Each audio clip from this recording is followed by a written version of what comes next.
and we're going to talk about unlocking greater success in your team through their DNA, right? So we really want to bring the DNA of the workplace and leverage the behavioral genetics for team success. So that looks like, well, so we'll start with what is genetic edge coaching and why we're here, right? So the big idea is that what we're, guys, my brain just stuttered so bad right there. So genetic edge coaching is the movement of taking the concept of genetics and behaviors that impact your genetics and flipping the script from what is currently the illness space and how we are handling illnesses and sicknesses and turning it into a wellness that you can actually be doing things every day that better impact not only your experience, but the experience of those around you. Because what we know is that, those old video or those old posters that they had, I don't know if your workplace has had these, but those like inspirational workplace posters, and one of them was be careful of your attitude, cuz attitudes are contagious. But what we've learned with genetics is like for real though. Like it literally, you can track how your choice to be happy impacts the people around you in real time. It's fantastic. And so that is all about what we are doing here. I want to introduce for a moment Kimberly and Vicky, who are here with me. They helped me build out we collaborated with Mata Harima on a genetic edge coaching, genetic, guys, I just blanked on the name. Somebody help me out here. Genetic harmony. Harmony. Thank you. Genetic harmony course that really kind of lays out the foundational information around this. And so every month we're going to come in here on the first Friday of every month and share some of the pieces of that. So one of the things that are going to start with for today is the premise that your team's success might already be part of their hardware, right? Like hardwired into who they are, into their communication styles, into how they process stress, into how they react and relate in relationship. All of that can already be not predetermined, but pre-printed into their DNA and to their hardware. Just because you have it in your DNA does not mean that it is how you are forever. Once upon a time, we used to believe that who you are and how you are was almost like you were dealt a hand of cards. And those were the only cards you were ever going to get for the rest of your life. So you better figure out how to play the ever loving out of that hand because that was it. And then we discovered that that wasn't actually true, that you absolutely, there were cards and you get cards, but then you get to exchange them, you get to trade them, you get to grow them. Turns out that your hand that you are dealt with dedication and effort can be adapted, just like your skills and abilities. So behavioral genetics, in very, very simple terms, is how our natural traits influence our DNA and shape how we communicate, how we make decisions, and how we work with others. And this matters especially in this hybrid workspace that we are living in right now, because it impacts burnout and it impacts retention and it impacts who functions in an office space versus better at home. We all benefit from that personalized understanding of not only who we are, but where we belong within the greater whole of what we are working in.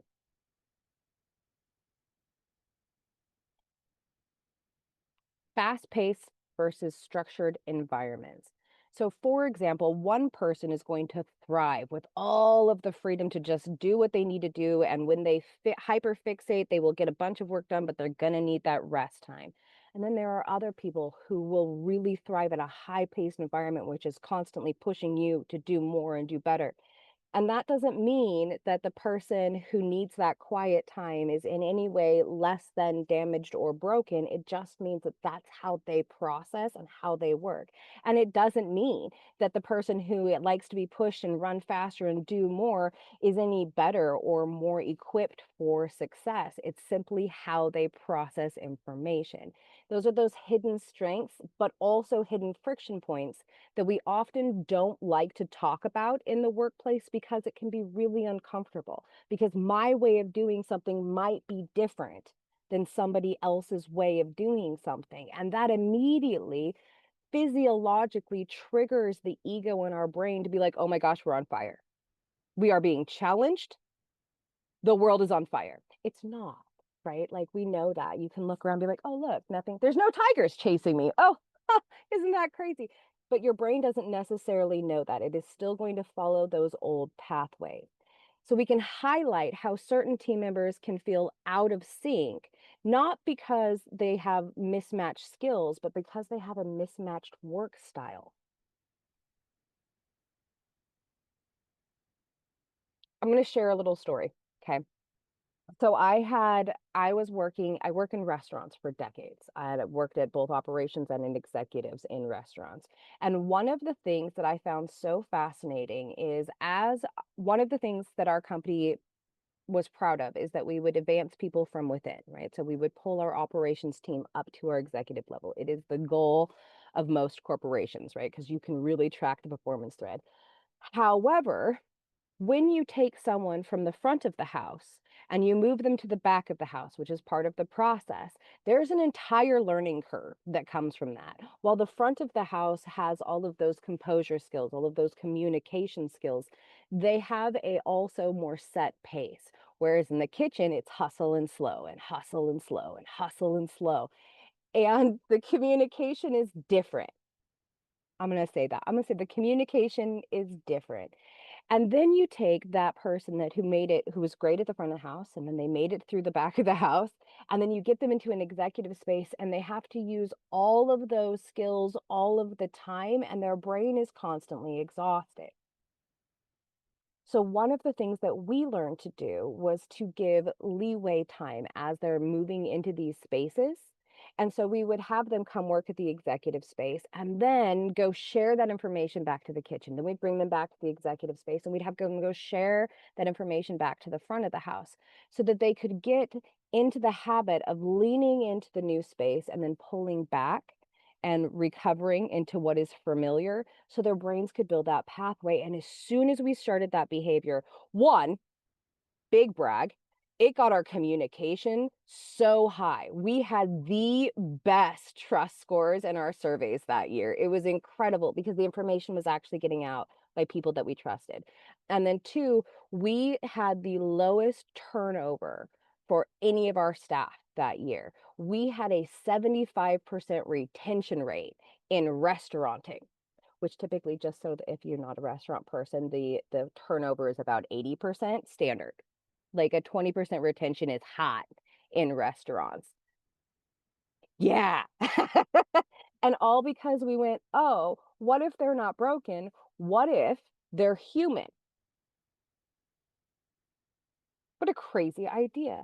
And the way that it improved and continues to improve within that community around highlighting natural strengths without beating you up for needing to grow in a specific area has been incredible. I want to share three. Actually, I would like to open it up first before I go on. Does anybody have any thoughts, comments, or questions on what I have said so far? So just making sure we're all staying in together. We're in. Okay, I love that. All right.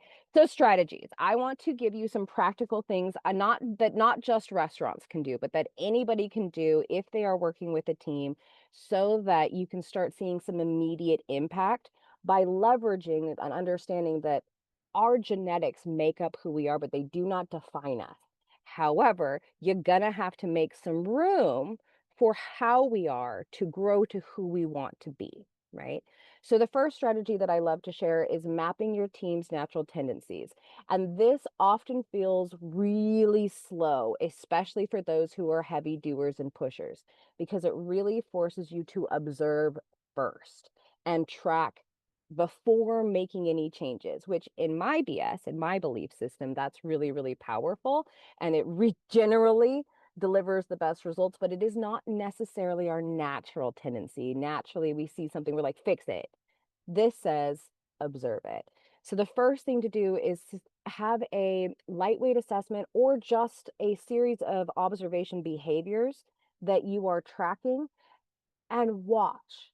My suggestion is for 1 month. I know that that can feel excessively long, especially when we are in business and things are changing constantly. You may have lost 3 people and gained 3 new ones in a 1 month span of time. But that will also give you a ton of information. How does your team react when somebody new comes in? How do they react when people leave? Understanding what their natural tendencies are with a state of curiosity rather than a need to fix allows for you to simply understand first before adjusting. And that then allows you to start matching those strength roles. So you get to start, you'll be able to see, oh, this person is amazing at communication. They go out of their way to make sure that not only are they speaking to be understood, but they are being understood, that other people are hearing what they are saying. They're so good at that. However, that keeping commitments thing, ooh, they're so busy communicating and like okaying that they're not really moving the mark very well. However, this guy over here is so good at doing. He is so busy doing that we seldom have any idea at all what he is doing until things are done. And if we put them together, he'll do the doing, she'll do the communicating, and we'll all know what's going on. And you start matching the strengths. You start structured thinking and creating project plans so that we give the fast movers the pitch deck and the structured thinkers the ability to plan. Does that track there? Can you see where that works? Love that. Okay. And that gets you to this customized communication space that allows you to really create or leverage frameworks. You can leverage DISC, energy profiles, bank is another really good one. And those will guide you on how you're going to speak and delegate from that place of strength, so that we can leverage the strength and mitigate any of the weaknesses and see them as less weakness and more opportunity. That's the space where we're not predetermined to be great. We're going to have to do some work in that area, but we can.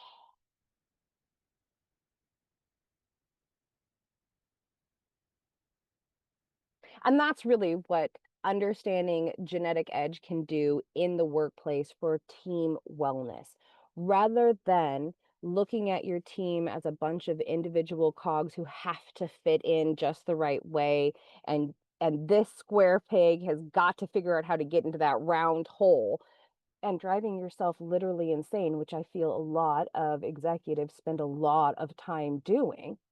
Instead, you recognize that everyone is going to have certain traits that are going to be their strengths. And those are, whether it is from nature and predetermined by their DNA or nurture because they have built those strengths previously in their life. There's also going to be places we need to build. All of us, everyone, all of the time. And that is the humanity of it. And when you can slow down enough, take that breath and regulate our own nervous systems so we can observe what is going on around us, we have better collaborations, we have better morale. The performance stops being performative, it starts becoming productive. And if we really are willing to lean into that place, it makes it proficient. And that's how you innovate from this is how we're going to do things to this is how we are doing things to look at this way I figured out how to do it better. And I don't know any business that doesn't want more of that. So if that is something that would be interesting, I would like to open the floor up and have a discussion about it. Tell me what is coming up from you after hearing this. I have so many thoughts. So when you were talking about the restaurant, okay, I'm also, for those of you who don't know me, I am also an actor and I work in the entertainment world.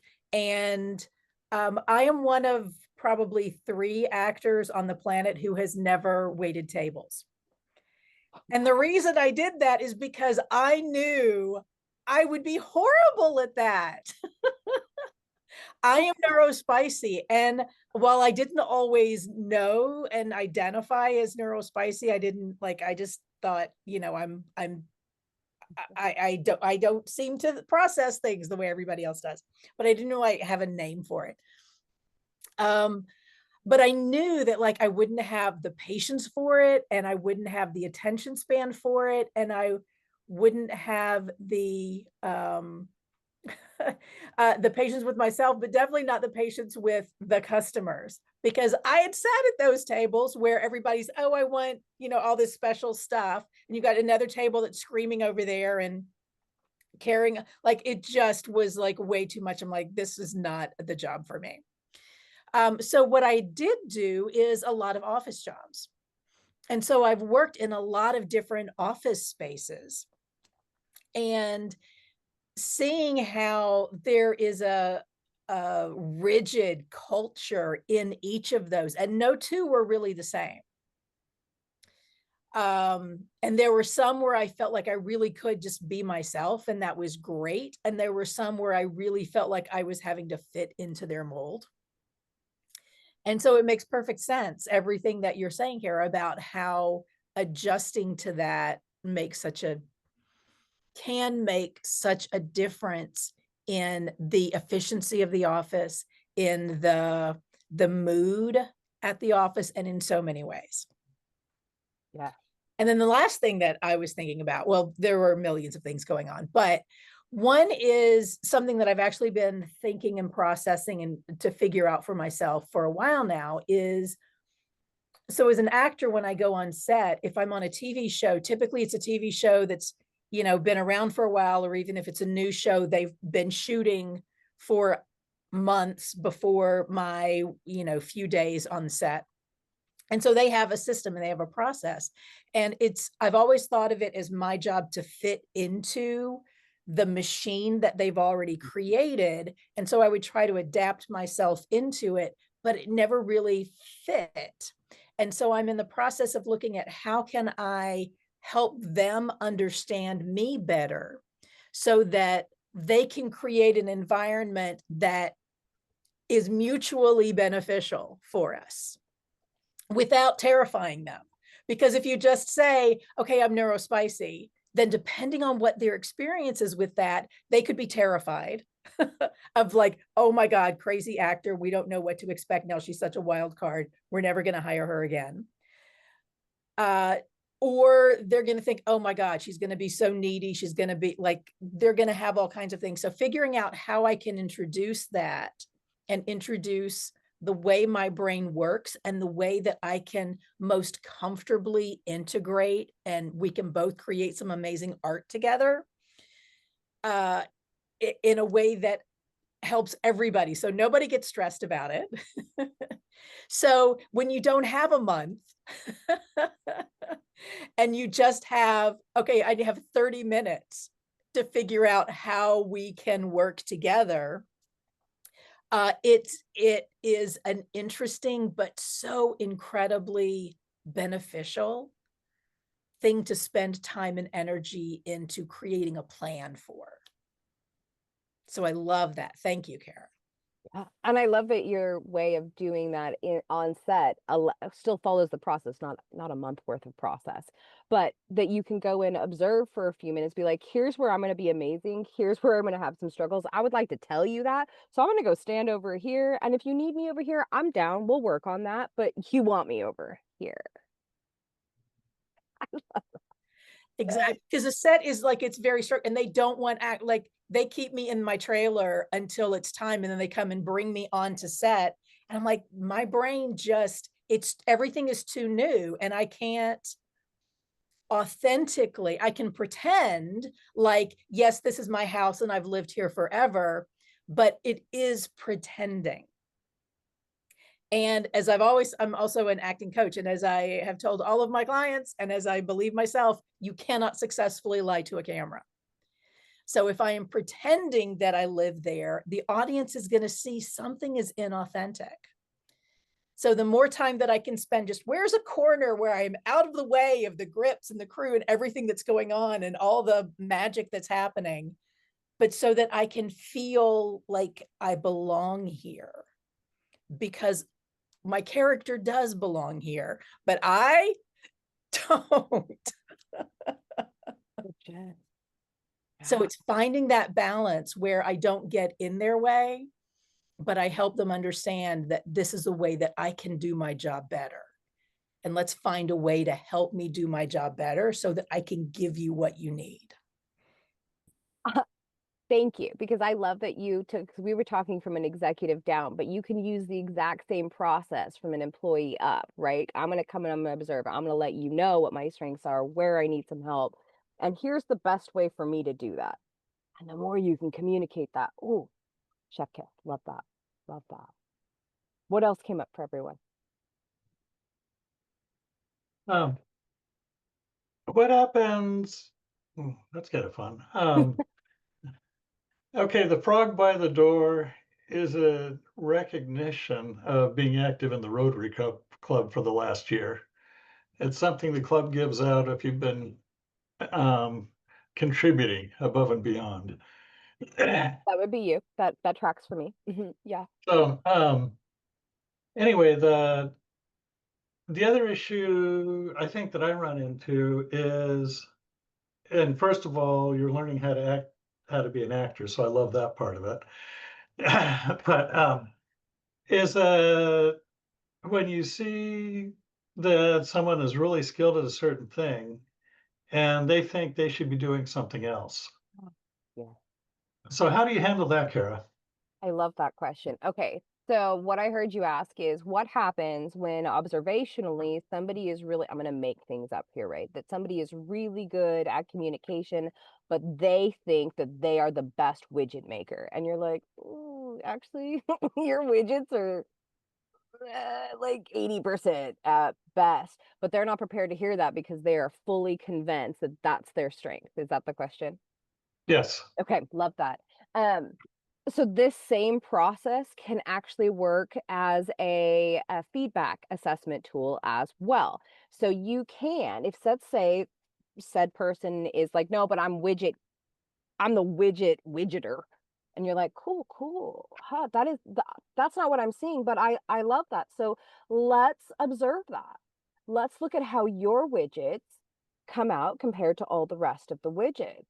And then you have a space, you're like, wow, these are the ones you're really good at. Here, these ones are not doing so great. You know what I did notice though, is as you were doing this, you were really talking about while you were making these best widgets, you were also communicating what you were doing in training at the same time. I think that you're maybe not the best widget maker, but it sounds like you could be an incredible trainer. It's clear that you very much understand these widgets, that you really, really get them. Can we have you help other people be better at that? And then you're leveraging their strength in a place that they think that they are already strong while bringing in what you've noticed so that both are winning. I would love to redo that though again on a in a scenario that you've actually lived in. So are you comfortable without naming names sharing a time where that happened? Um, it'd take me a couple minutes to think of it, so we're a little tight on time. But Did thanks. Yeah. absolutely, did that help? Yeah. So ideally the same process, observe, match the strengths, and then communicate. And simple. This is such a simple step, right? It's three simple steps. Simple not being easy, right? We're gonna just state that one more time as a standard. Simple is not easy. The easy button is typically the thing that you don't have to think about. You don't actually have to do too much. Somebody else is figuring it out. This is simple. It's three steps, but you have to do all of the steps. You have to take the breath to observe and observe what they're seeing as well as what you are seeing so that you can match the two and bring that unified creation, that real reality, not just my reality and your reality, but our shared reality. And then the communication part. There are reasons why there, if you go look up communication training, I don't even think there's an end to the Google. Like it is, there are so many types of communication trainings. There's so many types of communication assessments, DISC, bank, uh, human design, energy, like those are just the ones that are coming off the top of my head. Communication is fragile from the first word to the last. That is something that at least I know to be true. And the work part of it, that you have to have the dedication and put in the effort to see the changes. We all know that. And in my experience, most of us are pretty willing to do it ourselves. It's when we have to start doing it with others and they have other ways of doing it that it becomes a challenge. And so it is really all about taking that extra minute to observe, and not just for the sake of having an observation, but to give your own nervous system an opportunity to just take a breath, right? To remember maybe they're right. Maybe I'm right. What if we're both right? What would that mean to the situation? And get ourselves back into that growth mindset, that frontal cortex space where we're curious and we're looking for something rather than like having to be right space. Thanks. Okay, we're coming right up to the end of time. I didn't go over this time, guys. Are we so proud of me? Thanks, I'm learning. That getting better every time. Does anyone want to wrap us up, or do we have any questions before we bring it to an end today? One of the beautiful things that I just heard from you, Kara, is the need to slow down. And I think so much of industry has created this false idea that speed is a benefit. Speed of implementation, speed of adjusting, turn on a dime, 0 to 60 in half a second. Like there is such a misconception about pace, and that by doing that, it causes us to create assumptions without enough information to make a solid assessment. And so just by slowing down can make such a difference for yourself, for your staff, for the entire ecosystem of your workplace.